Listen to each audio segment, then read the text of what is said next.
Sign is kicking. Oh, get some people out here.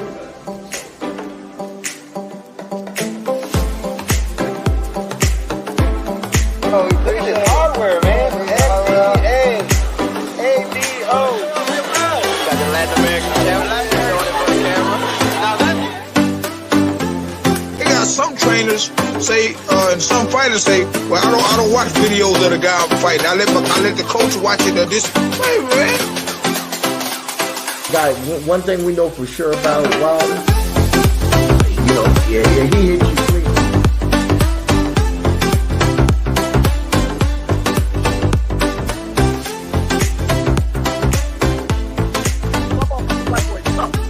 Right. And this woman whooped the whole world twice. The whole world. Yo, What's going on? It is 9 a.m. Saturday morning. You know what it is? Soapboxing Podcast. It's your boy Fresh, along with man. You ain't got a clever title up there today. You got Derek Collins with it. look here, man. When I was when you told me you had to leave early or whatever, I said, well, shit, I gotta do the setup. Man, you know I'm not technology. This ain't technically inclined. So man, I couldn't even log into the computer, man. I done ran upstairs and woke mom up and said, "You changed the password?" She said, "No, I ain't changed the password." I ran back down there. And then so I said, I just put my name, man. I said, man, I had to go regular. Yeah, had to go with the original. That's what's up, man. Man, well, it's good to be back. Man, we had quite a weekend last weekend. We had the live pay-per-view in Texas City with Next Fight Up. I had a great show. Hey, so what was the final count on it? How many knockouts did we have of per fight? So we had 8 fights, six knockouts. 6. Mm-hmm. Man, that was good. Let me tell you something, man. I just finished editing that show, the last fight. That last night, man. That's a week, man. That's a week worth of work, man. Somebody owe me some money, man.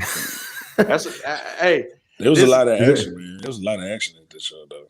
Yeah, bro. So yeah, man. So you when you take them show, you do them broadcasts 4-5 hours. You know, by the time you might lose some audio, you got to try to go fix it. Fuck, man. Man, so when it's over, you want to break up the fighters' fights and send it to them. So you got fights where hell, if the audio clip, you got to take that shit out, try to patch it up and all that. It's a lot of work, man. Man, it's pre-production, it's production, it's post-production, and I can't log on the computer. I can't log on the computer because the password changed. Yeah, the password didn't change, but the password didn't change. You know what happened? I had the caps lock button. That'll never work out for me. I said, man, boy, I done ran up there, raised hell, got myself in trouble. It's work, man. But we'll pull it out, man. It's just gonna get better and better, man. Well, man, go ahead and introduce our guest this morning. Who we got? Man, this is it. I got this buddy, man. He might be a little famous, man, but I got this buddy. And this is his son, man, Jonathan Foreman, man. How you doing, brother? Man, I'm good, man. How y'all doing, man? Everybody all right? Yeah, man. It's a Saturday morning. I know it's hot as hell outside. I ain't went check.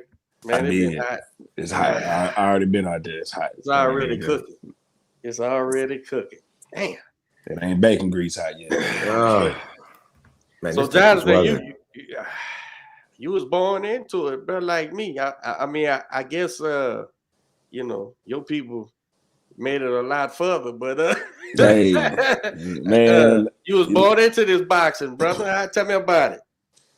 Man, this is the one thing I've always known consistently my life. Whether I knew, the business, I knew the business side of boxing was the first thing I've always known because my dad was, helping with the manager, a part of George's career, the back half and all of that. And then actually knowing the fight game, that came second nature just from I had no option but to sit and watch old tapes, right? I had to watch guys like Henry Hank. I had to watch Ron Law. I had to watch all of these. I had to watch Willie Pep, Stanley Sadler. Alexis Arguello, Salvador Sanchez. Like these are the Jose Pimentel. Like I had to watch those kind of things because that's the fights my dad always watched. Oh, you know boxing. Yeah, oh, okay. yeah, I thought you was a PBC fan. Or no, I thought you like promote. I thought you like promoters. My bad. I thought you like boxers. Okay. I like we gonna talk boxing. I love boxing.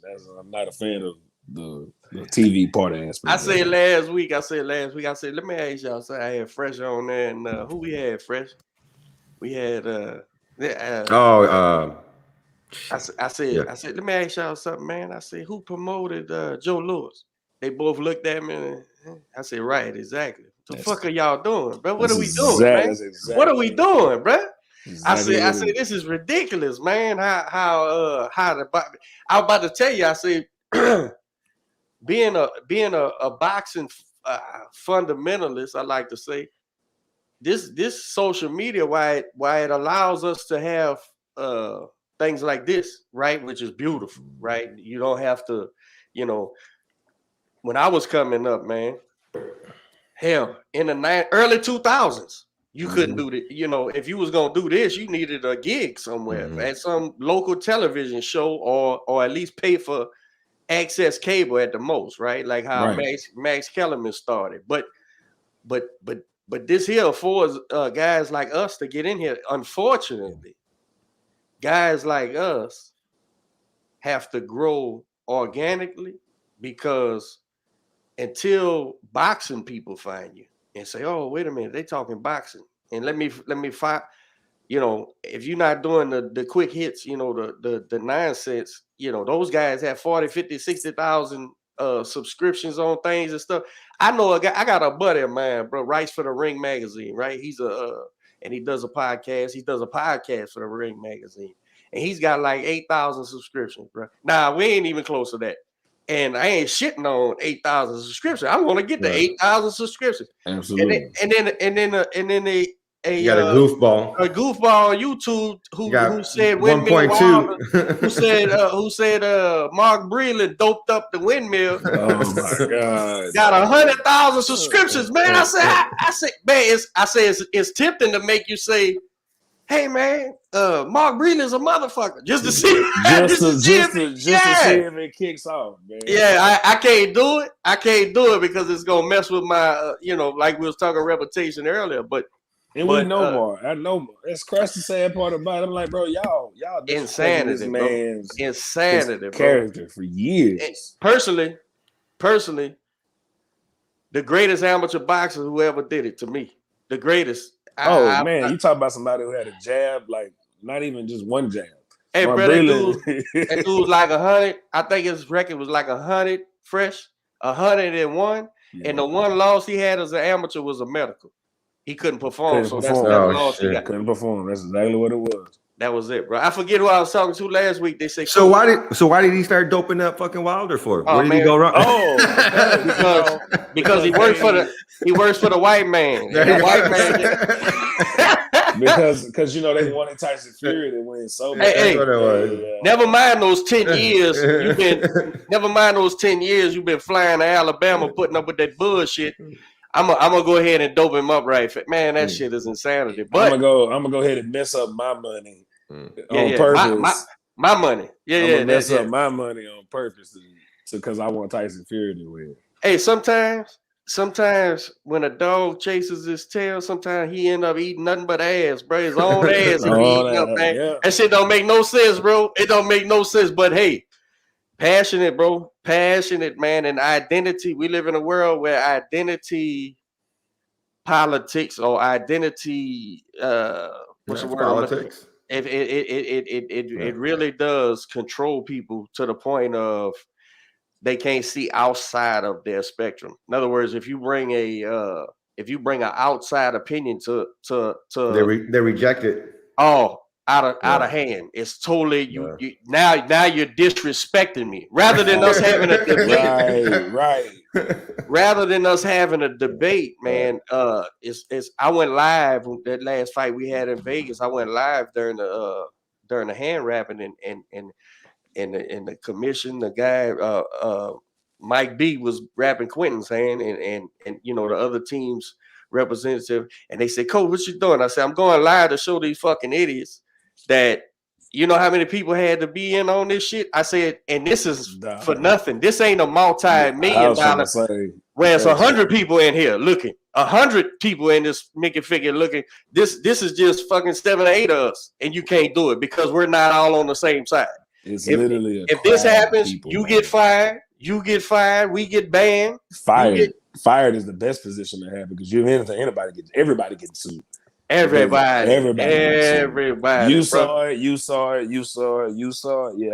I need money out of all y'all. All of y'all, man, and not to mention the assault charge. Not to mention the assault charge. Not to mention if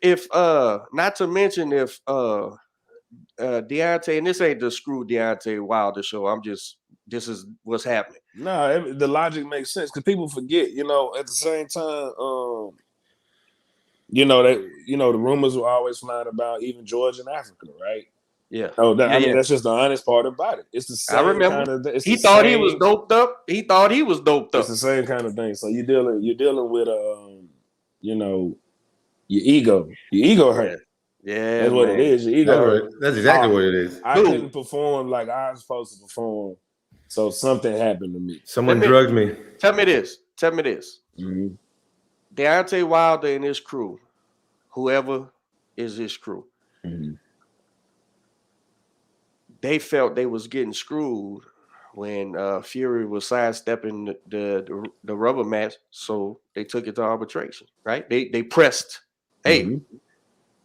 So if you really feel you was assaulted in the ring, why didn't you press? Why you didn't press the assault?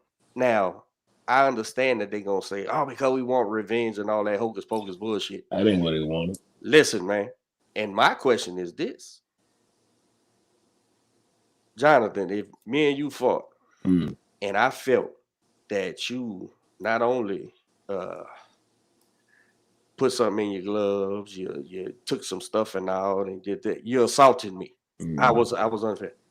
You know what's gonna happen the next time I'm close to you, man? And I'm good. Just as a man. If I really believe that, and guess what? I might have some brass knuckles because you didn't care about me. And so I'm gonna be honest with you, man. The first time they faced off for this next one, I said, nah, man, that dude don't believe that in his heart of hearts. He's convinced himself of that for argument's sake, and he's got people around him that's steady pushing that narrative. But bro, if you really thought this man did this to you, so you damn sure wouldn't put your music and your shades on and try to not be there. Because I'm looking you dead square in your face, and I'm gonna tell you where I'm at with it.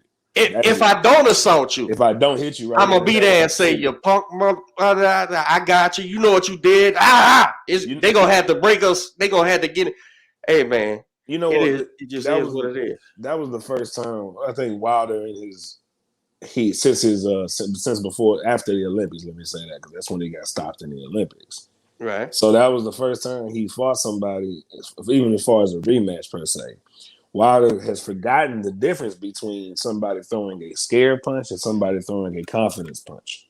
Because Fury in the first fight, man, I just got to stay out of the way. And you're adjusting, right? And so fight 2, he goes back and watch film fight 1, fight film 1.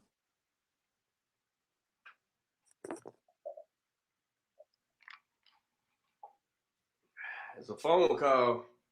Gotta be, huh? Yeah. Or you got froze up. He'll pop back on there.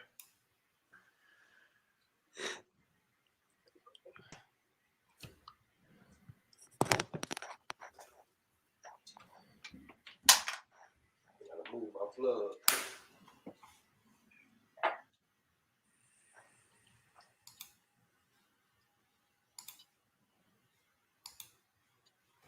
All right. Well, Saturday morning, we had some technical difficulties. We're going to have Foreman back on here in just a second.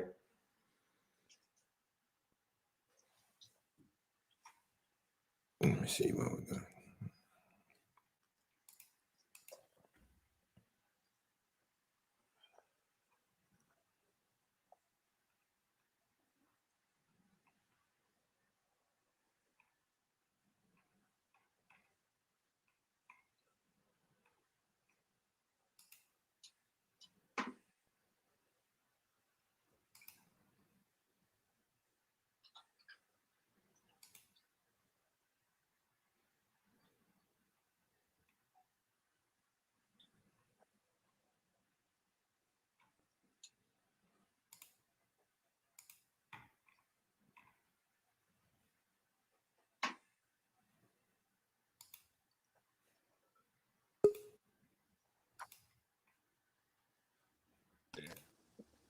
All right. We got him back. I don't know what happened right there. My phone just decided to hate me all of a sudden.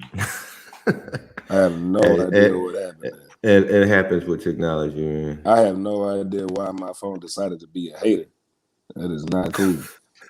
That is not cool. That is the worst time for my phone. My plug fell off. That was the first. My phone decided to hate me for some reason, and I have no idea why. It's fully charged, and I made sure it's fully charged and everything. So I don't know what. I hate technology. Yeah, but like I was saying, Wilder doesn't know that difference, and plus, Fury figured out he had nothing really to be scared of. At all. Once, oh shit, it hurt. Don't get me wrong, but I can take that shit and get up. Bet. So all I got to do is avoid that. And if I just push him back, because he can't throw it anyway, so I'm really safe. I'm really safe. He's horrible as hell moving backwards, which that's how I know you didn't listen to Mark Breland ever. At all. You had Mark Breland as a name, and you can see 10 years. And you can see evidence as Mark Breland with some of the jabs that Wilder did through, like Chris Arreola fight. You can see the evidence of Breland's teaching. So it ain't for you not knowing what to do. It's for you choosing not what to do. That's what the difference is. Well, Wilder, from my guesstimation, he believed in his power the same way as his fans. He truly believed, fuck all this boxing, man. I'm gonna just knock this guy out. It's the MLB. I got the and right that's a fail. Hawkins back to Big George and Ali, right?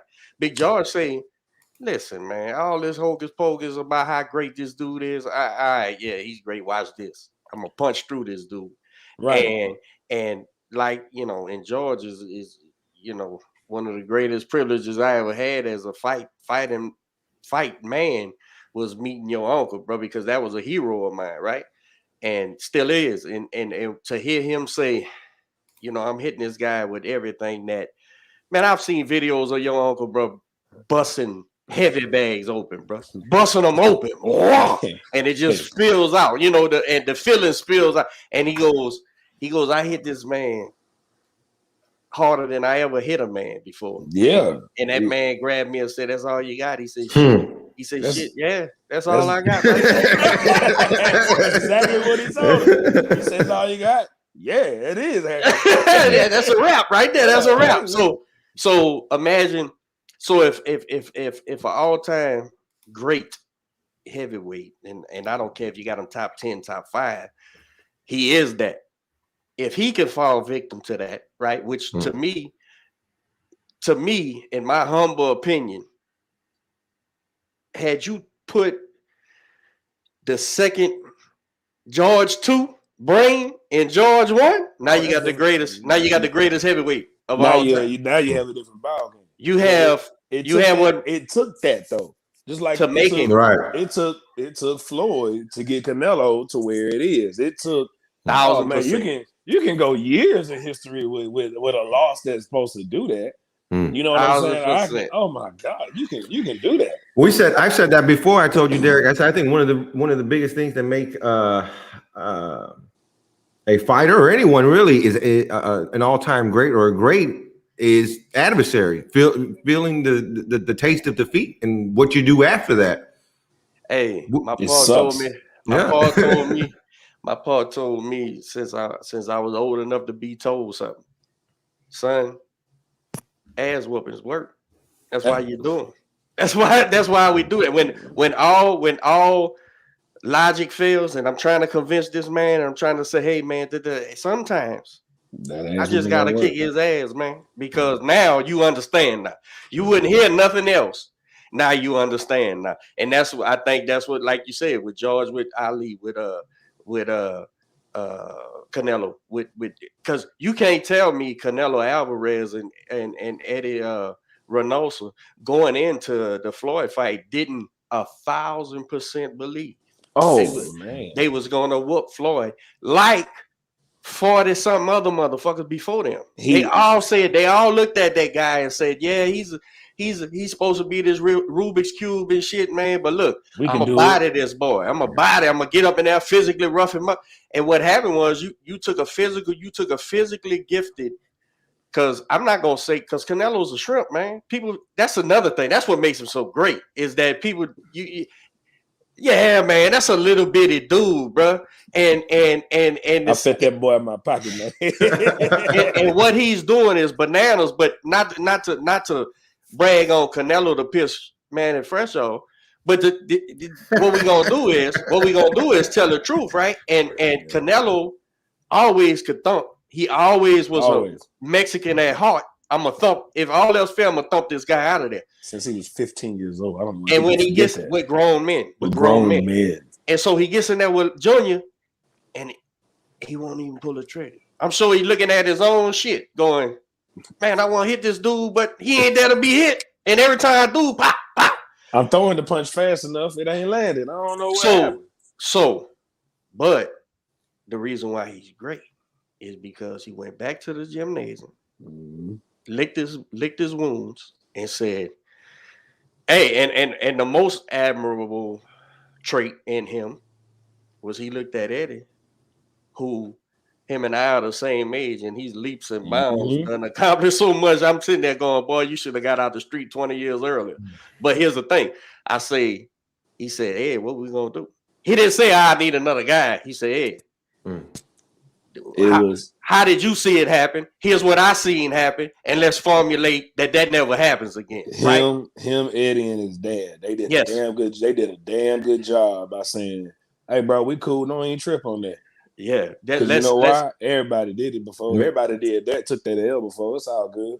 I'm a huge fan of Eddie Reynoso, man. Huge fan. That guy, man, incredible. What he's accomplishing, what he's doing. He's got to be. You know why? He's got to be doing what Canelo's doing.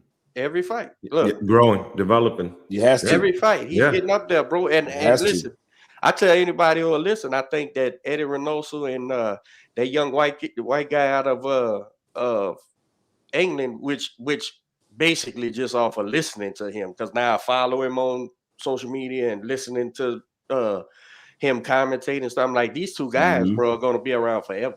Yeah, these guys are the next guys. That Ben Davison and Eddie Reynoso, these guys are going to be around for a while. Absolutely. They're going to be 60 calling the next guys. This is the next guy right here. So I don't know how they get it, how they got the understanding they got, and I'm sure they had their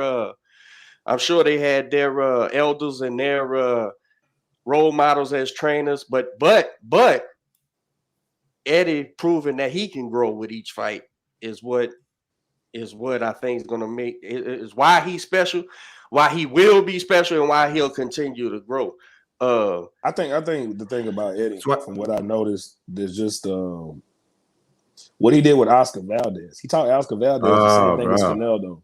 So if you notice, Valdez guy, if you notice with Oscar Valdez, what Eddie kind of taught him was the defensive maneuvers. He didn't really add too much offense to him because Oscar Valdez had that. What he added to him was his feet on how to move backwards with it. So that manifested itself in the knockout of Miguel Berkel, right? I'm going backwards with each foot simultaneously. Okay, step. Oh, I'm in position. This? No matter what I'm in position, and he threw the punch, and that was it. Let me say this, and I'm totally agreeing with you. And let me tell you the genius in that from a trainer's perspective is that Eddie Reynoso, and this to me, this is key, bro. With trainers, this is key.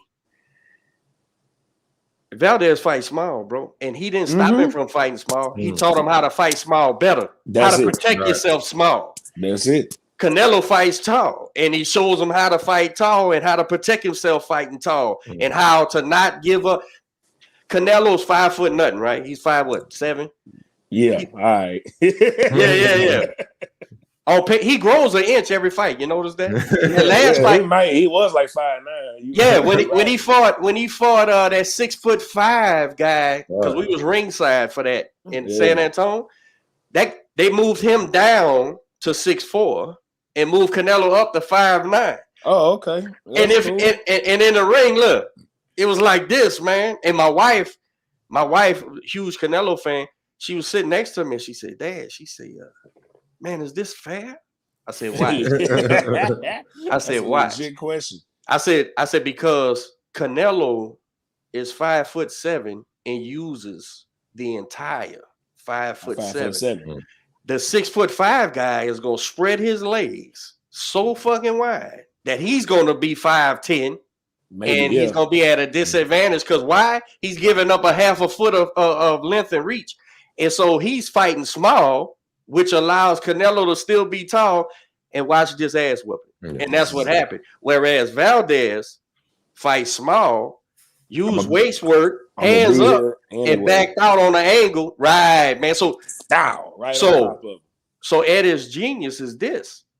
He didn't tell Valdez, oh man, I got to teach you how to fight a different way. He said, no. We got to take what you got, bring it to the table, and let's do it. Yep. And that's the genius of that guy, you know. So he's got the Mexican connection over there. So he's letting Canelo fight tall, Oscar fight small, and our guy fight big, or what? Who's that? Well, the thing about Reynoso is I think what he is versus what other great Mexican trainers of past have not done. Let's say that, because what they have not done, what he has not done, is try to change anybody. You just give me what you got, because every fighter has their own personality mentally and who they are in the ring as far as what are they going to do. You can't change that. Only thing you can do is say, hey, give me what you got, and we're going to work on that so much. We're going to work on this one thing of your style so much so you won't do that wrong no more.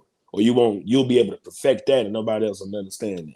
Okay, your style, you got this part of your style. Boom, we're going to work on this thing again. He's not changing anything. He's giving, you get, like you say, you give him, that's it. We're going to shine this up to where it's no longer a disadvantage that somebody see. They can see they can disadvantage now versus now. That's your advantage because they coming into it with a whole different mindset now. I really like what he's doing with Andy Ruiz over there too. That's what I mean. Big boy. Keep his big ass in the gym. Andy Ruiz let me down. That's what I'm saying. He fight Canelo. Me off. hey, let me tell you something, man.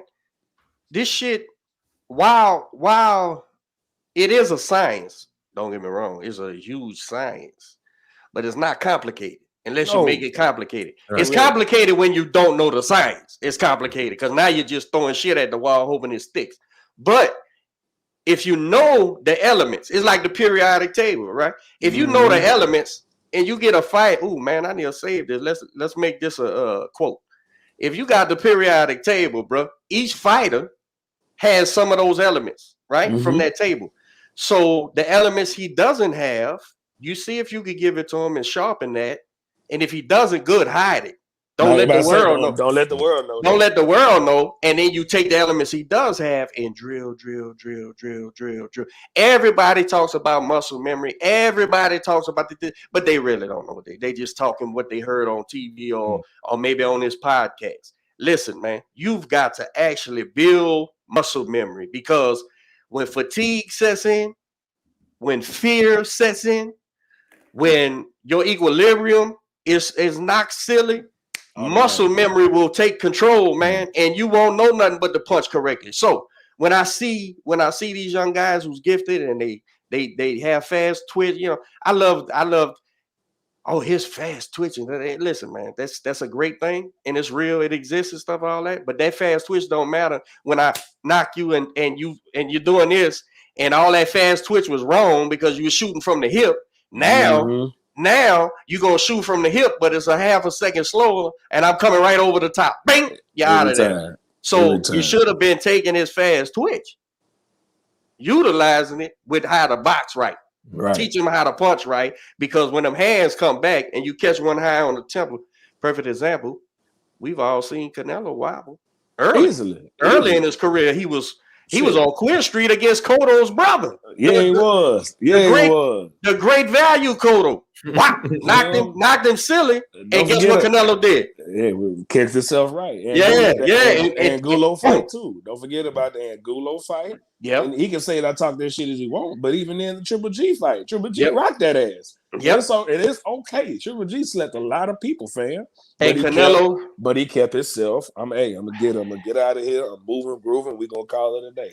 Right. And that's the difference, man. So when you get your elements, man, Fresh, we need to make a poster for the gym of the periodic table, but I'm gonna take that shit over there and put attributes on there. And because each fighter, if they start thinking along those lines, they come in there and they go, okay, what can I do? Oh, this is me. This describes me. Okay, I got that. I need to keep that sharp, but I need to sharpen up this shit over here because then we're working now. We working. So in my fighters, every fighter, and Fresh is one of my fighters. All my fighters will tell you, man, don't you go over there and ask coach, what do I do next? You ain't did shit enough. You can't do what you're supposed to do enough. There's no such thing. Enough doesn't exist. Yeah. Enough doesn't exist. And if you don't believe that, go look at your heroes. I don't care if it's Floyd, Canelo, whoever it is, George Foreman. And watch how many times he hit that heavy bag to the body. Not even every day. So, I started working with George after I lost my first fight. George, that was the first time, because I had never bothered George with this, believe it or not. I always, I'm a man of ego as well, so it is what it is. But he was like, look, man, let me work with you and just let me show you some things. He said, I'll give you everything I got and we'll call it a day. I said, all right, cool. George had me hitting the bag with one arm or even shadow boxing. One thing, we'll go and he said, you're going to throw a jab today. I said, okay, cool. But it wasn't throwing the jab hard. It was throwing the jab right. It was always a snap punch consistently. I did that. I'll do that for a day. Okay, cool. All right, now you're going to throw your right hand tomorrow. Okay, cool. Throw your right hand tomorrow for 12 rounds. Okay, cool. Come back the next day. All right, so hit the back. No. We shadow boxing. You're going to throw that right there. Throw your jab again for another 12 rounds. Okay, we're going to shadow box. Yeah. All right, throw that right hand again for 12 rounds. It was a consistent drill with George because it was like, no matter what. And even when you got tired, you wanted to drop that arm and shoot it from here. He, come on. Man, he'll keep it to where even if it hurt up here, it can hurt up here all day. But you didn't throw, how many of those jabs are you truly going to throw in that fight? You're not. But if you can throw a jab right, even tired or slow, but as long as you get enough snap on it for 12 rounds, I know in the 12-round fight where I'm throwing other punches, that jab sharp no matter what happens. I don't care what you do. We talk about you rather get it right. You said, what did he say? The amateur does it till he gets it right. The professional does it till he can't go wrong. That's Jordan's motto. That is legitimately his thing. We talk about that in the gym all the time, and about. I'm gonna have that forever now. I got that little saying. Go ahead. we talk about that in the gym all the time, and about being repetitive with everything we do, just mastering it, doing it 1,000 times, and then doing it another 1,000 times. Why? Because of everything that you said. But Coach, another thing that you've always said as well is, what's the first muscle in your body that gets tired? Shit, your brain. Your brain. I know that before anybody. Once your brain gets tired, don't trust your brain. Do not trust your brain, dog. Do not trust your head. That's why that muscle memory comes into play, man. Because your brain, you start believing your brain, your body's just going to follow suit. So your brain, you got to be able to keep. Your brain doesn't have to do much to convince you. It's your brain. Mm-hmm. It's what you do all your decision making, all your thinking, when you trying to listen, man. And I know Manny learned this. I've been training him what equates to years now. And I know I taught him this had to be the first. As soon as I said, okay, I'll train you. Listen, man, I am a single man, right? That's it. And I'm only 45 years old. You what? I'm a single person, human being. Oh, okay. I knew what he meant. I knew what he meant. He wasn't saying I'm a 23-year married veteran. Okay. I knew what he meant. I'm only one human being. Okay, you're only one human being. Yeah. I'm only one person. And here's what it is. I'm only the age I am. No. And I only know what I was taught and then gained through experience. Mm-hmm. But what I was taught was this: I'm only one human being, and I, as a trainer, am battling millions of years of evolution. Mm-hmm. Here's what I mean. That sounds crazy, but here's what I mean. It's absolutely right. The human being right, has evolved through experience, through time, through intellect, to that we made it to the top of the heap, right? Yeah, killer whales are supposed to be the apex predator and lions are what the tigers and bears or whatever. But guess what? Man invented a pistol and we stay our ass out the water. We won. Boom, we won. It took millions of years for us to go from grunting bipedal humans to this. And I'm battling that shit because your brain has taught you it's some shit over there, man. It's some trouble over there. Go this way. And in boxing, that's not what you do. Nope. In fact, in boxing, I gotta go towards it in this way so he can go over me. Shit. Yeah, so I can avoid some shit.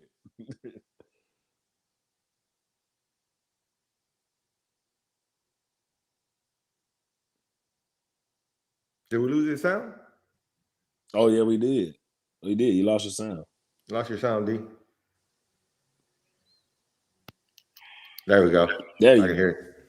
How about now? Yeah. What did you do? You pulled it out? I just unplugged and plugged it back in. So I've got to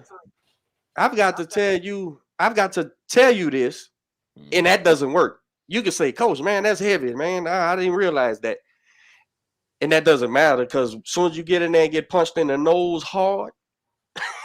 Oh man, I figured out real quick. You be your what they call it, your lizard brain's gonna kick in, it's gonna say that shit hurts. I'm going this way. Yep. So now I gotta make that muscle memory to where even when you get punched in the nose hard, even when everything in you, every fiber in you is saying go this way, you still go that way, right? That's what I got to do as a trainer, and so I won't waste my time, Jay, with these young. I don't waste my time with fighters who I got to convince of that. Yep. Because not that they can't be successful as fighters, they can. I'm just probably not the guy for them because I'm not gonna convince you. I'm not. Listen, man. Listen, you. I haven't looked for a fighter in my life. Never. I've never approached a fighter in my life. They've all approached me and say, Coach, man, I need a train. Okay, come on, I'll take a look at you. Because if I gotta convince you of what I'm telling you, after explaining it, I'll explain it thoroughly. I'm not gonna just put you out like I just did with the evolution thing. I'm gonna explain that, and then I'm gonna say, okay, you ready to get to work? And I'm gonna do like your uncle, go hit that bag 1,000 times, and don't turn around and look back at me and ask me what's next. That's it. We had one conversation. And it'd be in the beginning. So I'm only one dude, bro. And I'm trying to tell you, man, we don't got time to waste, man. You got to listen, man. You're not gonna get in there and embarrass me. I know what to tell you to do. Yeah, I know what to say. What's happening, man? Because if my guy gets beat, I get beaten. I'm right there with you. We'll lick the wounds. We'll go back to the gym and we'll figure out what we did wrong and adjust. But I'm not gonna send you in a battle ill prepared, and you get flattened, and then you look back at me, and you looking at me, I'm looking at you, we looking at each other, and I'm going, I told you that, didn't I tell you this shit? This is what we do. So to beat that, I'd rather not get involved with somebody. I got to say, this is what I need you to do. This is what you're doing. This is what I need you to do. Now get to it, and then you don't last a day. Fresh, how many times I tell the kids, the young, it's usually the teenagers. hey, man, you remember 2 weeks ago when I told you I need you to do this? Yeah, Coach, yeah. I ain't seen you do it again. What you asking me what's next? What you mean what's next? You ain't got the first shit I told you. You already got. I gave you marching orders a long time ago. And guess what? If that's too much for you, then you're not a fighter, bro. You're not. This ain't you gonna get hurt, man. You gonna get hurt in this thing because this ain't punts. This ain't even when they count points, it ain't points. You get knocked out. That's a wrap. You get knocked out enough times. Guess what? Now your tongue's fat and you're talking through your nose, and your gal's looking at me. Yeah. Nah, don't look at me. Don't look at the kid, man. Nah. So yeah, man. So and guess what? I appreciate what you just said because, and I know I went off on a tangent, but I appreciate what you just said because we're talking about a top 10 heavyweight in the history of pugilism. Just said today you're gonna do 12 rounds of snapping that jab. In a minute, that rotation ain't there and that shoulder ain't snapping. Hey. So guess what? Managers learn something too. That damn coach, he be serious when he talking about yes, man. Nah, man. See, people, you got to do it over and over and over and over. It's a privilege to have George, and I didn't realize. I mean, I've always known he had so much history, but it's like if you want to break down the amount of knowledge that's in George, and literally the amount of knowledge that's in George, I say George, Tyson, and Holyfield, because he still had Lou Duval, right? The amount of knowledge that I say that I know for a fact is in those three cats. People forget on George's comeback. All right, so let's just name his trainers. He had Charlie Shipes, Angelo Dundee, right? That you talking Charlie Shipes, who was a great welterweight at that point. He had Angelo Dundee, and he had Archie Moore. Right there. The fan. Fan. You had three. You got to have Archie Moore in your corner, somebody who did it at the old age that you're trying to get to. You know what? If you got them guys in your corner, I bet you could become heavyweight champion at 45 years old. I bet you. I bet you can. I guarantee you could. Say, bro. No ifs, ands, or buts about it. And then even then, looking back at it, he had in his younger career, he had Sandy Sadler. Yeah. Think about that. Yes. You had the amount of knowledge that he has in his brain. Let's just say in boxing history, let's count George's experience plus the lessons that were taught to him. If you really want to count all of that up from everybody that was around George probably has about 400 years of boxing in his brain. Easy. Because one thing about boxing, the styles change, but like you say, the science is something. No. Styles become in vogue.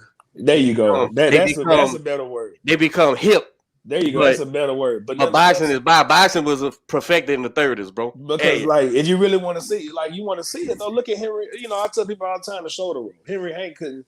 His problem was in the 30s, and he had an idea of the shoulder roll, right? But he just didn't train to stay in shape for it. George showed me this about guys. George showed me fighters that were great, had the skills, and didn't stay in shape. That's how he got to me. And if from ever since then it messed don't matter. It doesn't matter. You don't stay in shape, it doesn't matter. You shit the bed. Because the later rounds, you tired, and the other man, he ain't tired.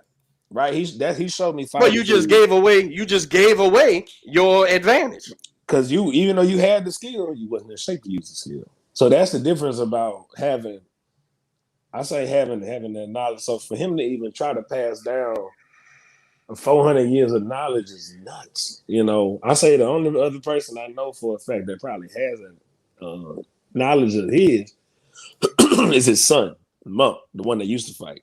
Right. You know, Monk. Now, you talk about a boxing brain. Goodness gracious. I never met him, but I know you talking about. I watched him fight. I watched him fight at the Humble Civic Center when I first got to Houston. I first came to Houston in 2000. When was Monk fighting? Monk was fighting when I left for the Navy. I left for the Navy 2010, and I think he was already fighting. Okay, so when I first got here in 2001 to 2000, so it must have been the second time when I came back after Katrina in 05. And, from 05, then I got involved with boxing here in 07, opened a gym in Missouri City. And in 07 to now, I've been consistently here in Houston. And I remember going to the Humble Civic Center because Big George was doing. I guess that was wrong. I guess that was y'all doing the Foreman fights. And I seen him fight, bro. I know for sure I seen him fight. And he's a big boy too. How tall is he? I'm 6'4". Yeah, he's a big guy too, man. But yeah, man.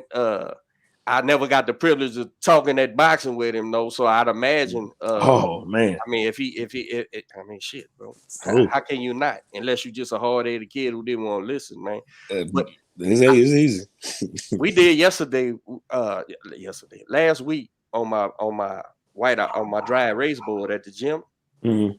Me and Quentin, I said, Q, I said, now right on there, your 5 best fights you learned from, right? And he wrote them down. And I said, well, I'm gonna write my 5 best fights, and I wrote them down. And right there, I think at number 2 or number 3 was Foreman Mora, and Coach Hyman came in. He pointed to that one. He said, "Why is that on there?" I said, "Why is that on there? Come on, man." I said, "You can learn more from watching this fight than you could from a lot of things in one time." Right.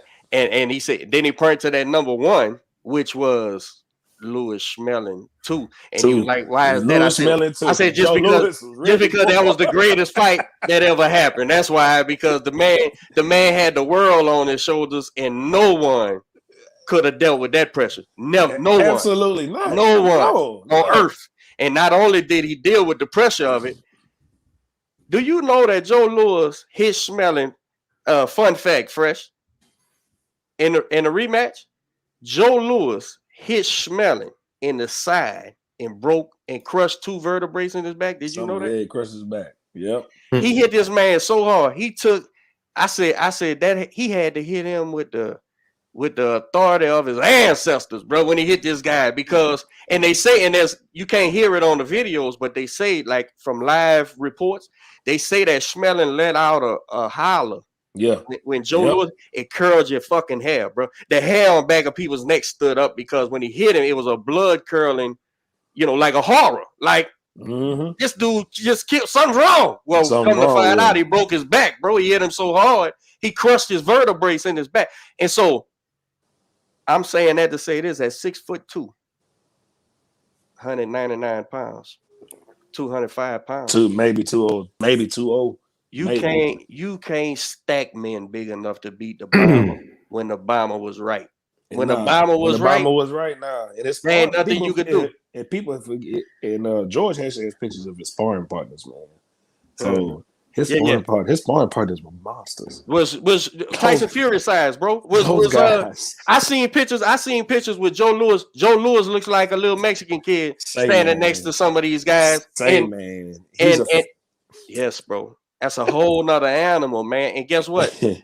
Because it ain't vogue, because it ain't hip to understand the science of pugilarism. Any ism is a science, right? Correct.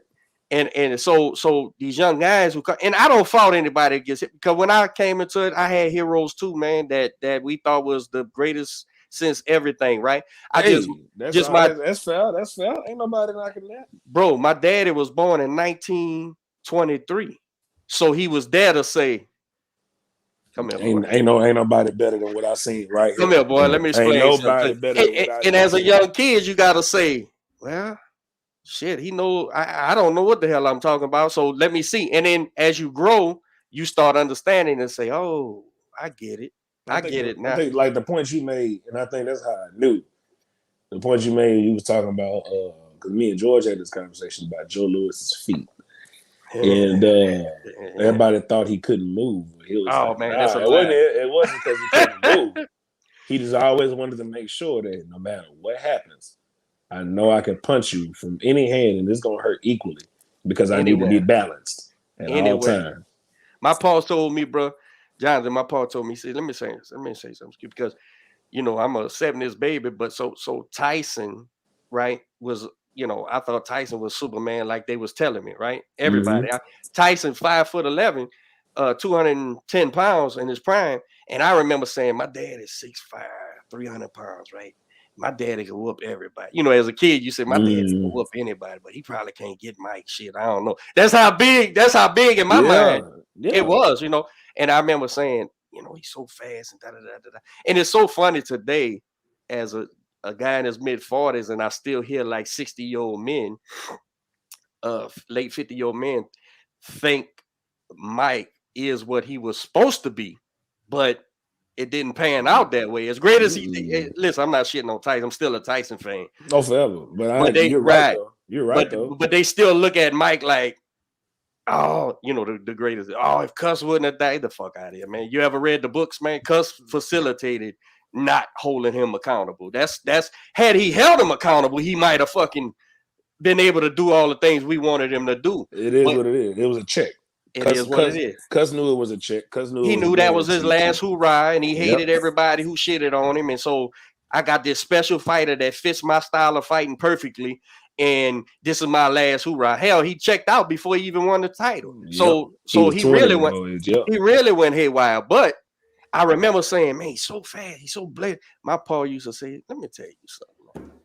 Joe Lewis's right hand was so fast, you didn't see it till it came back, bro.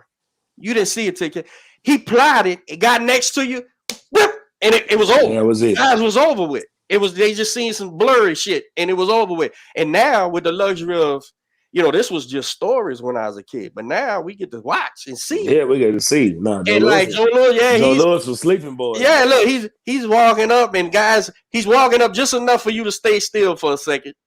Bah! And it's over with. It's over with. And he's slow. It was a slow creep for Joe too. I just told you this man punched the guy in the side and broke his back, man. This ain't regular shit. No. We ain't talking about regular shit, man. Hey, what was that? They had a myth where he punched a tank with a glove on or something and dented it or something like that. Hey. It's some wild stories. Joe Lewis, bro, was bigger than we could ever imagine, bro. In the 40s. He was bro, the president selling out Yankee Stadium. Let me ask you something, man. Let me ask you something. You think Joe Biden was gonna call Deontay Wilder and say, son, I need you to whoop Tyson Fury? Oh, absolutely not. Who was it? Roosevelt or Truman? Yeah. Call Joe Lewis and say, son, you need to whoop this Nazi for America. You gotta do this for us. Regardless if it's propaganda. People can say, oh man, they shouldn't have. That's the pressure Joe Lewis was on. They had two things in America, Fresh: baseball and Joe Lewis. That's what we had. Wasn't no NFL. Nope. Wasn't no NBA. You had Joe Lewis in the Yankees, bro. and he had served in the army already too. Oh, dude, he said, son.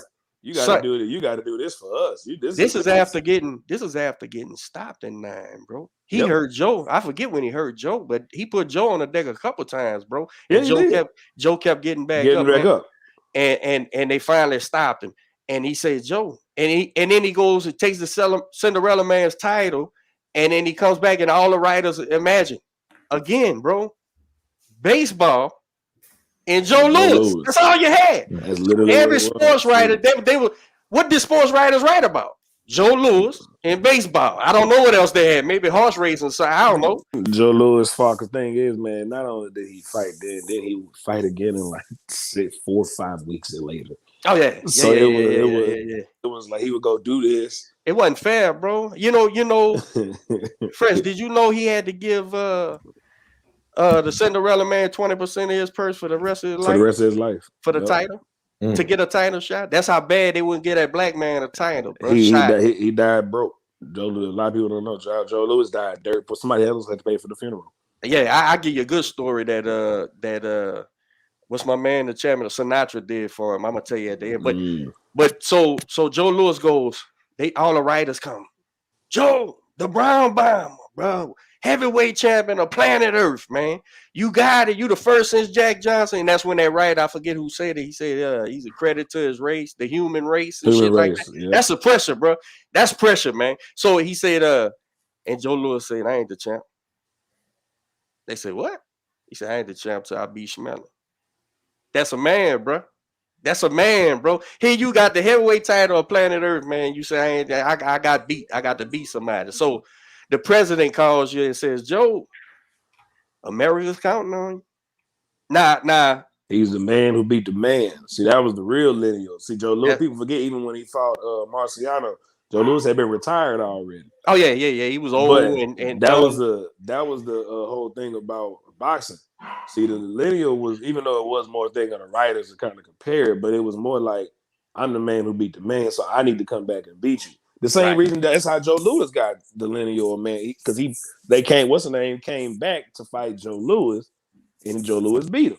That's just how it's supposed to go. Well, that's why when these youngsters was dismissing the lineal championship, bro, I couldn't find the words where they explained to them the gravity of what they were saying. I was like, no. You got to run history back for that for them. And so let me show you exactly. Let me explain to you why this is important. Right. This is it is very important. And then with even Joshua, bro, I like Joshua, bro. He seems to be a great guy, and he's a hell of a representation for boxing and all that. If he gets the lineal title, if he ever gets that lineal name, he's history. But here's the thing. Even Joshua, bro, when he was saying, what's this lineal? I never heard of lineal. And I'm like, dude. Yeah, he didn't. Yeah, he did say that. I forgot about that. You got all the straps except the WBC, and you talking about what's the lineal? What's the lineal? Bro, and you in England. That's even worse. The Marcus of Queensberry was created in England, right bro. there, You supposed to know. They had your first fight over there at 1816, I want to say. Was it something like it's 18 something? Yeah, bro. The first heavyweight, the first boxing was over there. Boxing was what it was. Yeah, man, please. Because knuckle boxing was first. It was knuckle fighting first, and then they enveloped to the leather wrap. It wasn't even a glove. Protect your hands. It was a leather wrap on their hands. People think the gloves. The funniest thing for me is, hey, I got them at the. Hold on, D. I got something coming up. I got to head out. I'm gonna let y'all finish the show, my man. It was a pleasure chatting with you. Man, I'm gonna catch up with you soon.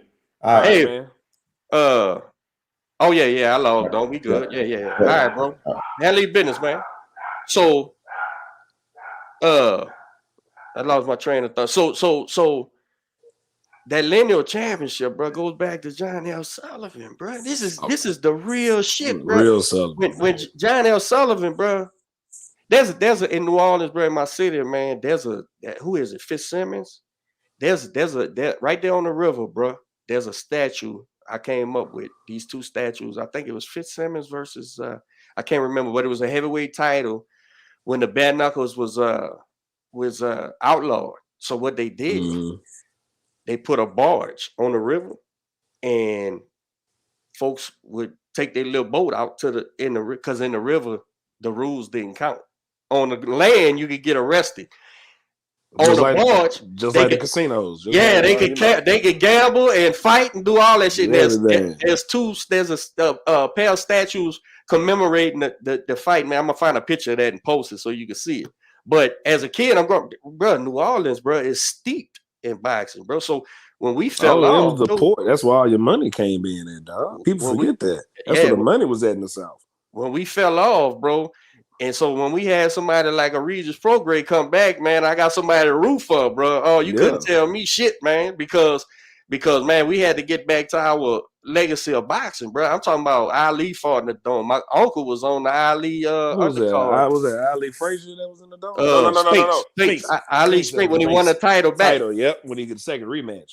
Yeah, bro. So these guys don't understand, man, the severity of his legacy, man. And my thing is, if you're gonna be a boxing guy, connoisseur, especially, and you not fighting, not training, just media, whatever, just knowing anything to do with it. Yeah, bro, it's so easy today to learn these things. I was actually being taught from a guy who was around, but and so a lot of these guys I had never seen before, but I knew the name Sandy Sadler. My dad was such a Sandy Sadler fan that I knew who that was and how he whooped Willie Pep.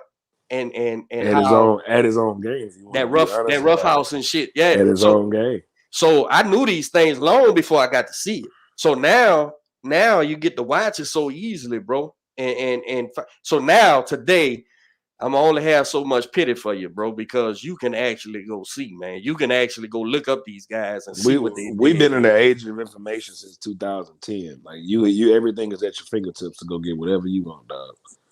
That's the one thing. Whatever you want, you can go get it. 1,000%. So if you don't understand it or know it, bro, that's on you. You ain't trying to. And that's why I hate sometimes talking about some with certain people, the fans, man, because it's just like, they gotta. What's the easiest question everybody always asks? You talking about who promoted Joe Louis, but I asked who promoted Ali. I said since everybody knows everything, right? And I was like, a promotion is their job is one thing and one thing only. Their job is just to promote the fighter. They don't have to put their name on anything to say, we are promoting this fighter. It wasn't supposed to, because if you ask somebody properly, they'll say, the Kentucky group is the one who got Ali out of there. Who was in the Kentucky group? They ain't gonna name not one soul from the Kentucky group that had Ali and moved his career. So that's why it bothers me when people talk about Frazier. They Cloverleaf. That Cloverleaf group that did Frazier. You don't know who the hell that was. Who the hell is that? They're not supposed to. And so because the thing is, like, when people, for instance, we talking about, Crawford got to sign here in order to get the fight. No, he don't. Nobody has to sign anywhere to get the fight. That's why Roy Jones told all of them, I never signed with no promoter on purpose because I didn't want anybody to say they got in the way of me not being able to fight who I wanted to fight. I was the king of the hill, or if you was king of the hill, whatever, I come to your TV commercial, come to your TV promoter or whoever, and come whoop you there. You know, people forget he fought Bernard Hopkins, James Toney at their best, man. James lost there. James is fat, but either way, right. Watch this though. To take what you're saying and let me revert it back to Joe Louis. Joe Louis, because of the times, right, and how Jack Blackburn knew the chance of him getting a shot at the heavyweight title was slim and none, right? Yeah. People don't know. They used to take fights with fighters in their hometown the whole time. So the 4 weeks you're talking about between fights, Joe Louis was going to their city and fighting them in their place in order to maximize the money that he can make to earn a living, because they was going to block him at every fucking chance. Correct. So can you imagine today, bro? All right, this is going to hawk into a great thing here, bro. Caleb Plant. Bro. Oh, man. Now, listen, admittedly, I'm not a Caleb Plant fan, right? I've seen him fight. I like the kid too. That's the best part about it. Okay, admittedly, I'm not a Caleb Plant promoter. I think the best thing about him is that pretty little wife he got. He won right there. Old Jordan. Yeah. So no. I wish him all the luck in the world. Oh yeah, for sure. I wish him all the luck in the world. But honestly, has Caleb Plant even fought on pay-per-view yet? No. Has Caleb Plant? How many fights he's had on TV? I know for a fact I've seen, I think maybe 5 or 6. 5 or 6 fights. 5 or 6. He wasn't even on the undercard. So get an undercard of a pay-per-view fight to get right. How many of fights? And I know we freestyling, so I ain't holding you to nothing because I don't even know. And how many of those fights was he's the headliner? 3, I want to say. The Yusketchi fight, and then the 2 defenses, I want to say there's 3. So maybe 4. Maybe 4. So he's been on the tube 5 or 6 times, Cable. And he was headlining 3 or 4 of those fights. And he been a champion for what, like 3 fights, right? Something like that, 3, 4 fights? Yeah. Truex. So Truex fight. Oh, yeah, the Truex fight. So, yeah, so Truex, the Mike Lee dude he fought, it was catchy, and yeah, so. That's it. Yeah, whatever. Bro. I would love, and somebody could come on here and tell me, I would love to know throughout the annals of boxing, or no. Let's just say since the 70s. Let's go from the 70s. I would like to see a list, because the disparity in boxing is great. We know that. The upper echelon makes all the money. For sure. And that's it. We ain't arguing. Regardless if you got a title or not. That shit don't matter. We ain't arguing that. Right. I would love to know the list of fighters since this in the last, let's go 50 years. In the last 50 years, I would like to know the list of fighters who's made $10 million, a $10 million purse. How many people you think that is in the last 50 years? I can count Michael Moore, Holyfield, Tyson, Lennox Lewis. But then again, we talking about boxing at a good peak though. So man, Floyd obviously. Do you feel comfortable saying 20, maybe 25 people? Maybe not that. Maybe not that. All right. Damn, I give you 50. I give you maybe 15. I can give you 15. That's including heavyweight champions. Yeah, that's what I'm saying. I can give you 15. Bro. I think Ray Leonard made 10 million for the Marvin Hagler fight. Or maybe I got that. Maybe I got that. No, it was something like that. They both went home very, very good. You heard what I just said? Ray Leonard, dog. And that was when 10 million was 10 million. That wasn't this. That ain't today's 10 million. Shit, That was 10 million. Michael Moore got 11 million for fighting George, man. In the 90s, Tom. That's when nuts. 11 million was 11 million too. That shit went way further than today. Oh yeah. But that was the undisputed heavyweight title, right? He took from Evander, right? Is when he fought Jordan. When he fought Jordan, right? All right, now you mean to tell me you demanding 10 off top? And they gave it to him, bro. They agreed to the 10 million. And his promoter, this was the point I was making. His promoter said, fuck this fight because Canelo wants all these demands and we want to hear on PBC. You mean to tell me your fighter, his $10 million life-changing money? Who's doing what, bro?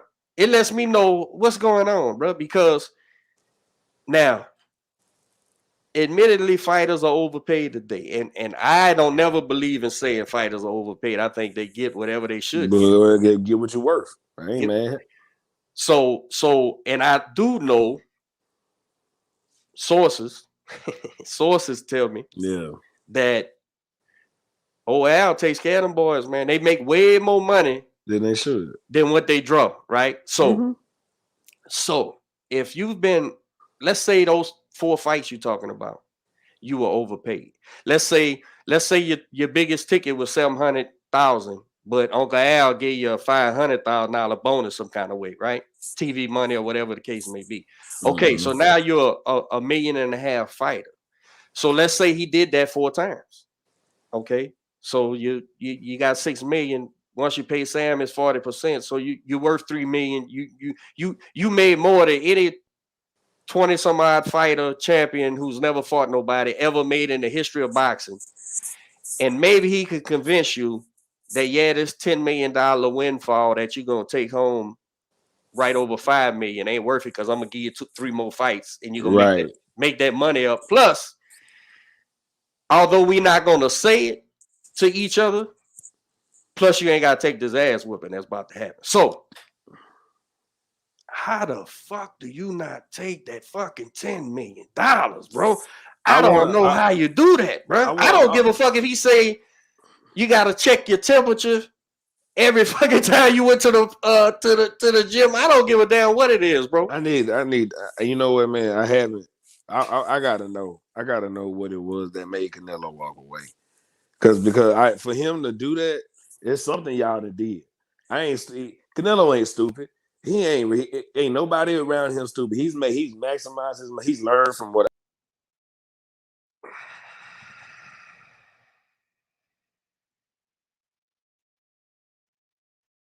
We gonna let him back in and back out, bro.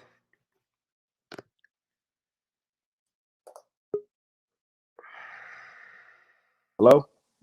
Yeah, I got you. Yeah, he's learned from what Oscar has screwed him over with. He's learned ever since then. For him to walk away for 40 mil, his lawyers are telling him to walk away. That's what it is. Let's say this. Lawyers told you say no. Let's say this. If and neither one of us is in the meetings, we don't know, right? Are we just giving speculation like everybody? Correct. I think my speculation might be a little bit better than the average motherfucker, but still we speculating, right? So what leaked out was that Al Heyman said for Canelo to sign and do this fight on PBC because he is a free agent, right? Yeah. He wanted to guarantee that if something happens to Caleb playing COVID, whatever, then they're gonna put a fucking slide a guy in there so he still gets to fight on September, whatever. Mm-hmm. And he just wouldn't do that. Let me tell you something, bro. That's boxing. You the promoter. You want this Canelo fight. You want Canelo money is what you want. You want right. Bro. You want what come with Canelo is what you want. And I understand that. And guess what? Canelo saying, cool. I'm gonna make you. It's like when he told Boo Boo, you want the money. You want the money. So he's saying to his lawyers, I'm sure, telling PBC, you want the money. Okay, so if your guy gets COVID, the flu, or chicken hearted at the last minute, put somebody in there so we can still fight, and I'll sign. But you gonna still give me my same money worth. I don't care what you're talking about. Now guess what? That's boxing. Now, if you're a PBC guy because PBC guys are PBC guys rather than fans of particular fighters. It seems. That's exactly what it seems. Because whoever PBC is promoting, they think is the next guy. That's fine. Ain't nothing wrong with that, except that that's not how boxing works. And the PBC guys are siding with Al Heyman, not Caleb Plant, because you're supposed to be siding with Caleb Plant and say, Caleb Plant, you're never going to make $10 million ever in your fucking career, bro. No. Unless by happenstance, you sign to fight David Benavidez, and Jesus comes down from heaven and lifts your hands up and helps you win. And this is the fight. This is the fight you're gonna make $10 million off of, right? well, not even that one. The next one. Now you get to fight Canelo and make $10 million because you're gonna get a 1.5, and Uncle Al give you one on the back end to fight. You know what was next to me, man, about him out top, right as soon as the Billy Joe Saunders fight for Canelo. Caleb saying $10 million because I know what the other guys got paid. Okay, let's break it down the 100% right way. Billy Joe Saunders literally has a whole country of England who was backing him, fam. Yeah. He has a country behind him. You barely have. Where is he from? Tennessee? Caleb Plant, I think Tennessee. Knoxville or something. Yeah. You barely have your city of what, a couple 100,000 people behind you. Billy Joe Saunders got 8.6 mil or something like that. Yes, he did get 8.6 because he has a country of people that were paying pay-per-view over there, fam. The proof of it, Jay, is that Caleb Plant's never even been on pay-per-view, bro. He can't. Yeah, you can't. We don't know your buying power. These people are showing up to see me. They buying this fight to see me. They don't care who you are. They don't give. They just looking at your fights now just to see who is this cat that got the other belt that Canelo got. So with all that being said, you fucking won, bro. You told these people 10 million, they said okay.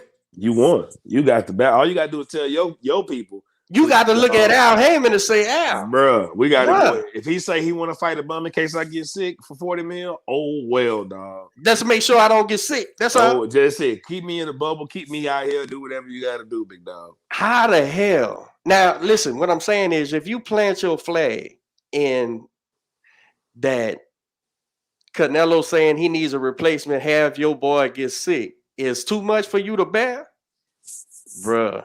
I don't know what to tell you, man, because here's the thing. We're not talking about Caleb Plant fighting. Like I said, David Benavidez. I'm a big David Benavidez fan. By the way, I'm a huge Benavidez guy. I love that guy. We're not talking about that. Hell, we're not even talking about Better BF or I'm sorry, who's that? Or Bivol. Bivol. No, Bivol's just saying the he can come down. No, he don't care. I think that's who's going to replace him. I think he's going to come down. And that's a better fight. Shit. Way better fight. But I think Canelo and them will be smart to make him come down to 6'8", and it's only 6 weeks out. But hell, he can get it. Bivol is a 68 fighter. He only went to 75 to try to find some fights. But bro, would you be surprised if Canelo says, "Nah, let's do it at 75"? Come on. Oh no, not at all, bro. Nah, I ain't got to worry about making 6'8". But here's the thing, which is insane because you're giving away an advantage, right? He don't care. Not at all. So who else is at 6'8" besides David Benavidez, bro? And PBC shot themselves in the foot with that fight. Well, even Canelo fighting Benavidez because they decided to go ahead and book Benavidez for a fight early. He fighting in August. They screwed themselves. They thought, we can force him to fight Caleb Plant now because we got Benavidez booked on the books already. And guess what? There's no problem with making a Benavidez Plant fight unless one of them two don't want to fight each other. That's it. And because y'all both same promoters, same everything. So like Canelo said on Mike Tyson's podcast, everybody want to fight me, but they ain't fought each other yet. Why y'all ain't looked at it in the mirror? Y'all ain't looked around y'all room yet. Y'all trying to come to my apartment. What you trying to come to my crib for? Y'all need to look inside of y'all own bedroom. Especially when I'm chasing legacy fights and you. What do I get? Listen, man, this is the business of boxing, which sucks. We all hate the business of boxing. But here's the thing. Bruh, I'll watch Canelo beat up Boo Boo Andre. I will. I'll watch him. Oh, I'm gonna watch it. But am I saying, have you said, I need Boo Boo. I need Canelo to fight Boo Boo. Oh, he's not a real champ. Don't nobody say that shit, bro. Ain't nobody saying that shit. Ain't nobody saying Caleb Plant. If he don't fight, nobody saying that shit. No, because those Canelo guys, Canelo wants a weapon to get the strap. That's all. He wants to be the most undisputed at every weight class he goes into. That's what he's doing. I'm not saying that those guys aren't good fighters, but those aren't the caliber. They aren't that caliber. They aren't that what you call you got C, B, A class fighters, right? But right. see, Canelo's in that rare group of S class. That's what he is, a special class of fighter. So when he says, I'm gonna ordain you. Come on, you got something I want, a strap, or just whatever. Just roll with it, big dog. Roll with it, bro. You think when Floyd Mayweather was fighting fucking Berto and fucking Robert Guerrero and all these guys, you think they got anything other than the check? Them boys got that flat fee and said bet and called it a day because it was more money than they ever made. But Caleb Plant, who we just said don't bring really nothing to the table. He ain't no draw, and he ain't nothing other than that titleist. Right. You demanded $10 million. These motherfuckers said yeah. And said we'll go to your promotion because I'm a free agent. I don't give a fuck. I can do what I want to do. Yeah, I don't care who puts it on TV. Okay. Now you think that don't make hard feelings for DAZN? Yeah, because they want him on there, but I'm a free agent. I'm a free agent. They already know it. He done made them money already on everything. So I don't understand, bro. So I guess I'm kind of defending Caleb Plant, bro, because I'm saying you supposed to get these 10 million, bro. How the hell you gonna pass up this money, man? I don't understand because your promoter says he wants a guarantee. Like that man, like you want to talk it, but bro, that man got $30 million for fighting Rocky Fielding. Why would you think he don't want another 30 million off top? Bro. We know Rocky Fielding wasn't nobody. He got another 30 for fighting Alvin Yurda. Okay, bro. So here's the thing about it, fam. If they ain't nobody's and he still got his 30, why you think he gonna stop trying to get his 30? You think you special? Because no, you're not that special. Just like them cats ain't that special, bruh. When I look at the numbers, bro, and I know, Tank Davis does sell pay-per-views. I don't know the number, but he sells them. I think he put like 500 on the board or something like that. Okay, which by today's standards is like a good pay-per-view because pay-per-view with the apps, bro. Oh yeah, you out of there with that one, big dog. So, bro, the twins sell fucking crickets every time they put them on pay-per-view, bro. They inflate the numbers to 200,000 buys. It don't be 200,000 buys, bro. They inflate the numbers, bro. So Caleb Plant fights on Fox on Sunday, bro. I done missed half his fucking fights, man. And this dude's gonna give you $10 million, bro. I don't get what I'm saying is I just don't get the logic. And everybody who says Canelo's a diva, yep. Every man at the top is, bro. Every man at the top is. Man, I don't want to hear it. Floyd was about to make a fight not happen in Vegas with McDonough because of the glove, because he said the glove ain't had no padding. Fam, that was a whole Everlast glove. Bro. Everlast got padding in them gloves, dog. Bro, I don't care what you want to say, bro. Everlast, it ain't got no padding in the glove. Fam, all right, Floyd. Like, okay. Well, you can be a diva all you want. You paid that $1 million. You paid another $1 million for it, though. Yeah. Let me explain something to everybody, loud and clear. Loud and fucking clear. Ever since boxing started, the worstest thing ever happened to boxing was one day Floyd Mayweather said on a 24/7 A-side, B-side. Because now that's all I hear people say. Oh, A-side, B-side. Bro, let me say something. Fuck all that. This is what you got, bro. Ever since boxing beginning, you got a draw and the other guy. The draw makes the fight and determines what people are getting paid. Why? Because he makes the income. He makes the buys, the ticket sales. So he's the draw. So you know how this is. I'm gonna give you the wilder guarantee fact I know because my dad was in a negotiation. We can talk about Michael Moore and George fight, right? Mm-hmm. So the network and both promoters, they came together and said, "Hey, y'all, we got $12 million for the fight total for y'all person. Y'all can, go ahead and dispute that." George told him off top. My dad we still laugh about it because they were sitting down at the table and they said, George looked over and said, "Oh no, give him 11. He the champion." My dad say he looked like, "What, boy?" He was like, "Give him what?" My dad, they said, "Hold on, y'all." George, he was like, "No, don't worry about it. I got him," because he believed, no matter what, I'm gonna get this kid. George already had it in his mind. Give him the 11. He the champion. It's cool. I understand. And George grew up in that era where it's like the champ get the money. It is what it is. You just take it. But he was like, even though we know people were coming to watch that fight because of George. Michael Moore was a nobody. He's the draw. Michael Moore was a nobody. People were coming to watch. People were coming to watch George. Yes. Regardless if he just beat Holyfield. Who cares? It's still George Foreman, fam. It's the draw. He's the draw. George gave him $11 million, dog. And took the $1 million and said, we're gonna call it square. Michael Moore, that's probably happy as he and even then to throw it off, boxing gloves. Michael Moore came back and said, "Oh, we're gonna wear Reyes gloves instead." Because Moore was a puncher. Because Moore convinced himself that he was a real puncher. Oh, he was, but he wasn't George. He was a real puncher at like heavyweight. If you forget that.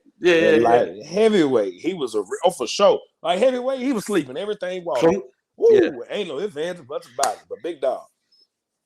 This is the hardest punching man in the history of boxing. That man didn't put down Evander Holyfield, and neither did you. So what's up? George say, "Man, I put that thing on, and I thought I had a latex glove on." He said, "Oh no, I can't believe we gotta wear these gloves." Then that horsehair, you smashing that motherfucker down, bro. And George doing this. Man. And George, I shook your uncle's hand one time. I'm 6'1". I'm 265 pounds, bro. When I shook your uncle's hand, bro, swallowed your hand. I felt like a fucking baby, bro. Like swallowed your hand.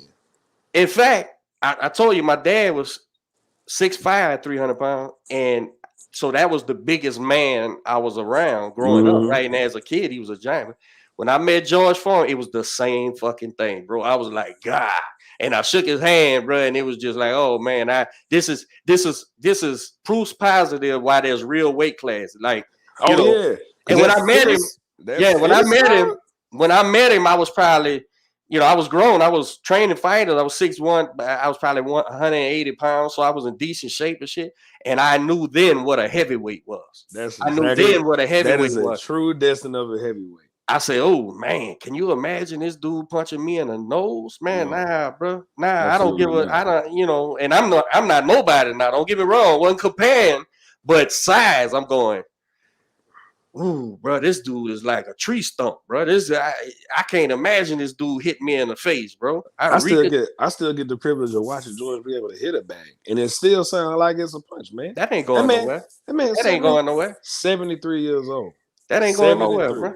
Hey, my father, the year I graduated, my dad was 76 years old, right? Still healthy. He didn't get sick. He didn't get down with the Parkinson's till like 2 years after that. So by that time, he was still in the backyard hitting the heavy bag. I'd even see him on the weight bench, and we didn't do the weights. I didn't, but he would just to exercise, right? He'd be under that bench press in the backyard, and then he'd go hit that bag and shit. My father hit a guy at my graduation party and turned his nose sideways, bro. Because the last thing to go was that power. That's that squat, man. And I mean, when he hit him, blood skated everywhere. He was out. He broke his nose and put him out at the same time because, like you said, that big fist, boom. And so that punch ain't going nowhere. Long as George can stand there and twist and turn it, that punch, if he hits you with it, it hurts. You're out of there, man. You out of there. So that was George gifting the champion just because of because of what it was. That's respect. Though. Legacy of the fight. It's a legacy. George knew what he was up against. And Mora never made that money prior or after. I promise you. So he didn't. I think he only fought like 2 times after George. I think.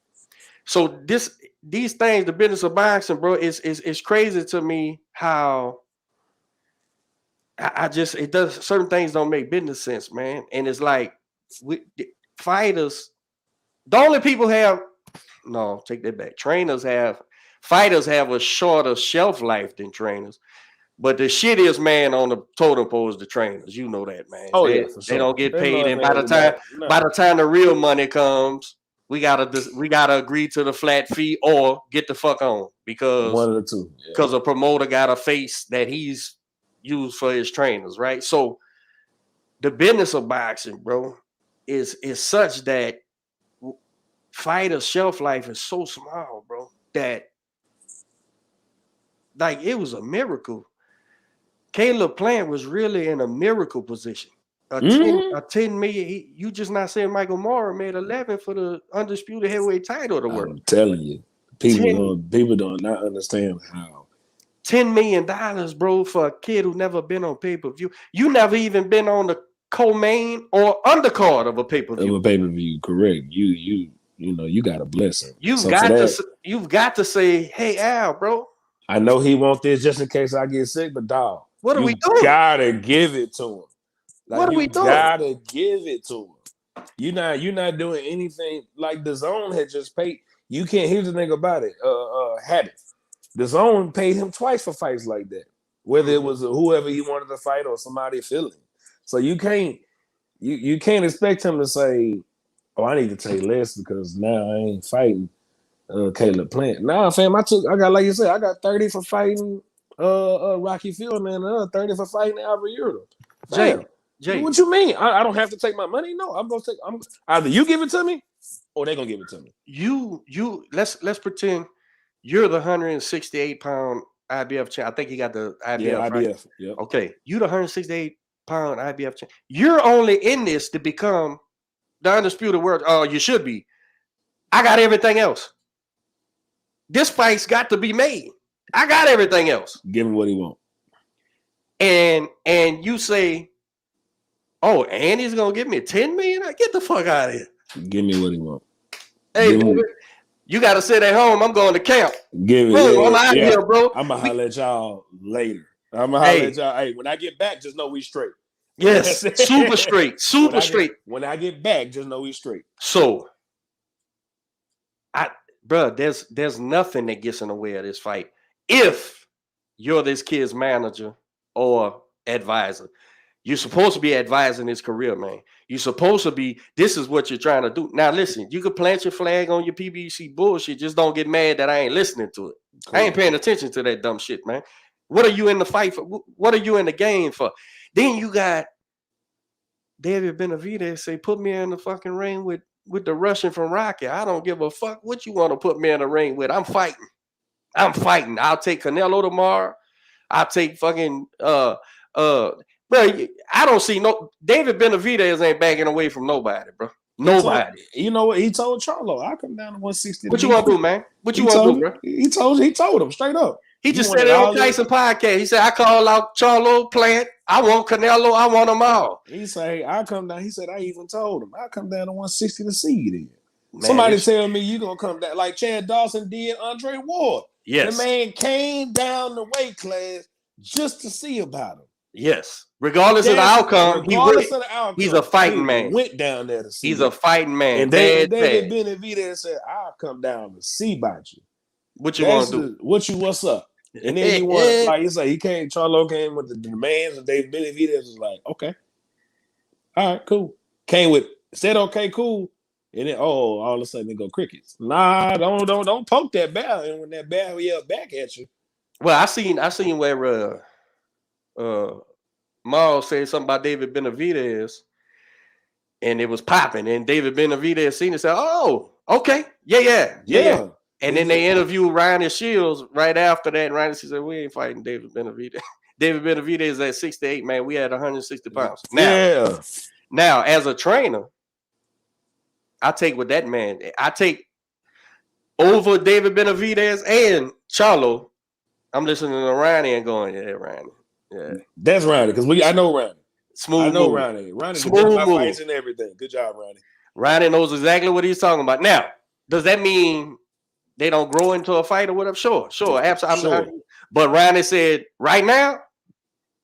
So that is what it is, bro. And I just don't understand. Again, bro, we in a time with just social media, bro, that there's podcasts like this that's involved with man. Don't tell me about boxing, bro. Tell me about something I don't know about in boxing. And because I know in order for me to learn, I got to go, oh, really?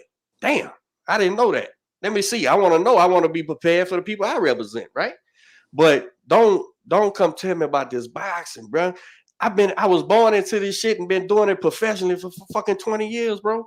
And you gonna come tell me because you're a fan of a promoter that this guy, bro, the funniest thing, I said, I put out a tweet when this shit went haywire. Jay, I put out a tweet, said, well, I'm damn sure glad Canelo didn't have to fight Plant, man. That was a rough one. This shit doesn't even walk around sense, bro. That shit don't even walk around sense, bro. It was gonna be a terrible rough fight for Canelo, man. Yeah, I'm glad he's happy. It wasn't that 30 million. It was Plant. Plant was so he had him quaking in his boots. Yeah, he was scared. Of course he was. He was terrified. Bro. People convince themselves of so much dumb shit, bro, with this boxing. Now, it's a lot of moving parts. Don't get me wrong. Whole bunch. Big George could have said. Big George could have told Mora, and I'll go further than that. And you could tell me because you know with your dad. Big George could say, ain't nobody tuning into this fight if Mora fights Willie. I'm the celebrity. You better give me my 11 million. You take them. We'll negotiate. I'll take 10. You take 2. Right. Because that's how boxing works. Yep. So George really did bless him by saying that shit because he didn't have to. A lot of people. You can ask. You can still to this day ask Lou Savarese. George got Lou Savarese's first $1 million. Look at that. And I remember that fight. Yeah. Competitive fight too. Gaiman's got his first $1 million. My dad, we was in man, I'm showing my age a little bit with this one. We was in Oshman's. And Oshman's, the sports. Yeah. I remember that. And so Lou Savarese's mom was in there. And she just happened to be there in that day at the moment, just probably buying some stuff or whatever. Seen my dad. Gave my hey Roy, how you doing? Gave him a hug and everything. She was like, because they changed their life. Their life, right? Made the difference. All the difference in the world. I was like, damn. This. I'm looking at my daddy like, I guess you was kind of decent to some people, huh? You know what I'm saying? Like you just kind of come through a negotiation. But that was the kind of thing that George. That's the kind of person George was. George wasn't necessarily George. People forget George. Boxing was just a job for him. Like he said, he was moonlighting as a boxer. That's all that was. He was a preacher, but he needed to make the money for his kid. He was thinking about down the line, right, and everything else. So he just let me go back and fight a little bit of my money, and then I'm gonna get back out. And man, did he do it? And did he earn some money, boy? Hey, I remember because of course the first George I just knew through being told about it, and of course seeing the mega fights. And being taught about, from my pa, my uncle, my family about who George Foreman was and all this here. But I got to witness the second coming, in the 80s, the late 80s, and I got to witness his celebrity shit. I remember he was getting a TV show and all that shit. I remember all that. He was a huge celebrity. He's a figure. Outside, he transcended boxing. Right, right. He was a figure at that point. So he was the draw, man, and back to what I was saying, yeah, you have the draw and the other guy. And the other guy's whole fucking job is to maximize his other guyness and then whoop this guy. Yep. So you could become the draw. Now, Hawkins back to Ruiz AJ. Ruiz upset AJ. Now in the rematch, he maximized his other guyness and got $6-7 million, life-changing shit. Yeah, and he shit the bed in the rematch. But I don't even. That's where he fell off. I don't even acknowledge that fight no more, man. I'm just so bro. I don't acknowledge that fight. I don't. The podcast was only a year old, maybe 2 years old. And I'm sitting there with my fighter, Robert Redmond Jr., ABO. Oh, I know my boy Red. Okay, we got him the title shot. We got him the title, and then I'm sitting there with Fresh, my partner, and they did the weigh-in the night before, and so we had the gym because this is pre-COVID, right? So we still at the gym doing the podcast. We built the office into a little studio and shit. And man, they so excited because we were always excited about Ruiz winning, the American win, and then the first Mexican heavyweight champion ever, not undisputed, but unified. Unified. And so I'm sitting there, and everybody's so excited. And one of my insiders said, Coach, sources. I'm not going. Yeah. I could, because absolutely not. Though we got to keep people. You got to keep people where they at. He said, Coach, camp was hard, bro, because him and Manny Robles is tight as alligator ass, right? He goes. He wouldn't show up he wouldn't show up, man. Bruh, it was a weight loss camp, and he didn't weight loss. He wasn't there, man. He might have did 2 weeks of work, real boxing work. I said, what? And then they went to Saudi, right? To get him that money, to get him that big money. And so I'm looking at AJ. I said, man, that's bad because AJ is working now. Regardless of what you agree with his fundamental boxing or not, he's working, and he made it to where he made off his ability. Yep. And it looks like he put them fucking weights down. It looks like he did, because he did. He slimmed out. It looks like he looks like a boxer now. The muscles done elongated. Yeah, bro, he's lean. I said, man, this might be rough. I said, I don't know, man. So they do the weigh-in. So the next morning we at the gym, bro. We plug up the mics and shit. So Fresh, Mexican American, right? Man, we believe, man. Ruiz did us so proud. This and that. Now, let me be clear now. I was rooting for Ruiz 1,000%. I was rooting for Ruiz. I got friends that'll tell you when the odds came out, when they switched it to Andy Ruiz and the odds came out. My cousin will tell you, and I got like 3 homeboys. I said, right then and there, just because I know Andy Ruiz from fighting Joseph Parker, not even just Joseph Parker, but I just know his fighting style. I said, bro, I spent $1,000 on Ruiz right now on the knockout win. And they was like, you sure? And I was like, and I shit you not, the day of the fight, even my cousin was sitting in there, he was like, cuz, you sure you don't want to go put that money in? And I was like, nah, man, it's all good. And it happened exactly like I thought, because I understand. That's what comes with an understanding of boxing, like we was talking about. That's just knowing. You talking about the first one? Yeah, the first one. That's just knowing. That's just knowing. I was totally uneducated on Ruiz. Totally. So I didn't know. You can ask my dad. Whenever you get my dad on here, you can ask him. No, I believe you because he said John told me. I had people telling me that Ruiz was the real deal. Don't worry about what he looks like and all that. So I swear, don't worry about that at all. But I didn't know. So I'm talking about the rematch in Saudi. Yeah, he pissed me. As soon as they said 280 something, bro. Like, oh, that's a wrap. So Fresh is saying that, and Robert goes, yeah, man, we worked so hard as fighters, man. There's no way Ruiz is gonna let this go. He there's no way, man. He hurt. Yeah, he got clipped. He'll probably tighten up his defense. Be careful, but he'll go out there and get him. So it came to me. I said, y'all are out y'all rabbit ass mind. I said, because one thing you're gonna learn about this game, that scale don't fucking lie, bro. It don't. That body don't lie. And here's what I'm saying. Yeah, he don't have great genetics, but that's neither here nor there. You don't need great genetics to be. You could be in shape and not look it. But George got me out of that mindset a lot. It took that shit don't matter, bro. That shit don't matter. I wanna have a big cute. Look like a weightlifter and shit. Yeah, fuck all that, man. No, man. George like, for what? What you gonna do with that? 2 words. You gonna be a model? 2 words. 2 words. Well, first 2 words, George Foreman. The second coming of George Foreman. 2 words. Tyson Fury, man. Tyson Fury, bro. Pure boxing ability, dog. Pure boxing ability.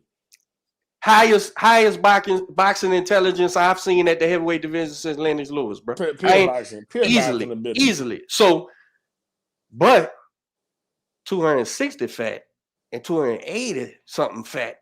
Okay. You gave away what you had. You gave away now that time, and you gave away because you're not doing it. You're not in the gym. Time and reactions. You're not in the gym, bro, and it shows. So I told him, I said, bro, it'll be everything. He might get clipped. He might get knocked out. And they was like, oh, you crazy. I said, he might get knocked out, but. My phone got 10%. Oh, okay. Well, if you got to go, bro, we good, man. We've been running a while, but I make this point. I said, he gave away all his advantages and he may get clipped, but more so than that, look at AJ. AJ came to take them titles back any kind of way. Boxing, whatever he had to do, whatever fight you was gonna show up with, he was with it. 100%, bro. Klitschko said, "Look, you already know how to. You beat me on the inside, so we ain't got to work on that. Let's work on the outside of that, then." And that's exactly what he did. Hey, and this is the thing about this, man. It's funny that no matter the dollar amount, no matter the size of the event or promotion, boys are always the ones who make the mistake. They always make the same mistakes that had they looked back through boxing, you can see guys who did what you was doing and how it worked out. Yep. And there's no excuse for it. Now, I didn't run away. A lot of people ran away from Ruiz after he shit the bed. I didn't. I still like him. I still believe in him. I still believe in him. I'm glad that he's with Reynosa, and it seems like they don't let him out the gym because that's what he needs. Canelo keep his big ass in there, like, boy, because he's talented. If you're gonna be a Mexican, bro, you're gonna be one of us in here. Right. You're gonna earn your keep. You're gonna earn your keep. So, man, damn. 6-1, bro. What you gonna do, man? You got a fight coming up? What you gonna do? You fighting anymore? Yeah, man. I was supposed to be on El Tigre card, man. And then so what ended up happening with that one? So something went stupid with the paperwork, and then my first opponent ended up testing positive. So and then something happened with the second one, so they working on the second one from that point. So and then supposed to be in Tyler, but then they dropped, like they were supposed to Tyler fight a couple of weeks ago. They had a couple fights on there, and then they dropped a few fights out of it. For whatever reason, I don't know. I was one of them. So hopefully I can try to find. I'm trying to find. I didn't even know it was one next week, and I'm mad because damn, I would love to fight right now. You know, right. I actually had Darius Foreman. We and him ended up sparring. Okay. And he ended up giving me a good licking the other day, and I was like, whoo. I needed that one, dog. You know what I'm saying? I love that guy, bro. I love nice that guy, kid, man. Nice kid. So I ended up, we ended up talking about it. I was like, all right, man. Look, now keep me going. You know, a good licking I always do that. So you're in the gym. You looking for the day? I know a couple of local September. I mean, I don't know. September 18th. Yeah, he got September 18th. I need to call him again because my birthday is September 19th. And I'm sure they billing the card, bro. I'm sure they September 19th. That is my birthday, so I need that fight. I'm gonna hit Alfonso and Chris up. I need. Tell them you in the gym, man. I need that fight back. And then I know next fight up that UFC Fight Pass card. I'm sure may be filled, but I know they doing Sugarland in October, bro. So I heard about that. And I'm we plan to do another call that fight too. The Fight Pass, of course, got their own promotion and shit, production for calling, but we gonna do that. We supposed to be doing that Sugarland one too, bro. And yeah, man. So Agda, bro, is your dad and them gonna do some fights or what? They haven't done nothing until right before COVID. Yeah, man. We was active for that. All up leading into it. You know, but, yeah, man. So they trying to get something, or maybe next year, or what? What they talking about? Nah, he shooting this year. Apparently, he's shooting in a couple weeks. Apparently, what he say? I told him just give me everything before the. Apparently, he say. I told him. I said just book the fight before the Spence and Pacquiao fight because I'm going to the fight. Yeah, man. What you got? What's gonna happen? Earl and 5. Yeah, I got Earl and 5. I don't know. The energy, Pacquiao's still good. The energy, Keith Thurman and them are just lazy. but Earl has the right mindset. Yeah, Thurman gave that fight away. Thurman gave that fight away, man. I didn't understand. You gave the first 6 rounds to Manny Pacquiao, bro. That's a bad day. And guess what? What a knockdown. And that damn inactivity because you're playing hurt and all that. Man, you was the top dog at welterweight, bro. And then you went out there, Josito Lopez they should have gave Josito Lopez that win. You didn't throw a punch for a minute and a half, and he was punching on you. So that's a case of outthinking yourself. Thurman thought he was the top, and I ain't never seen a guy destroy his own career like he seems to have done. He's done it. He has done it. He has done it. I thought Riddick Bowe was bad, but he did.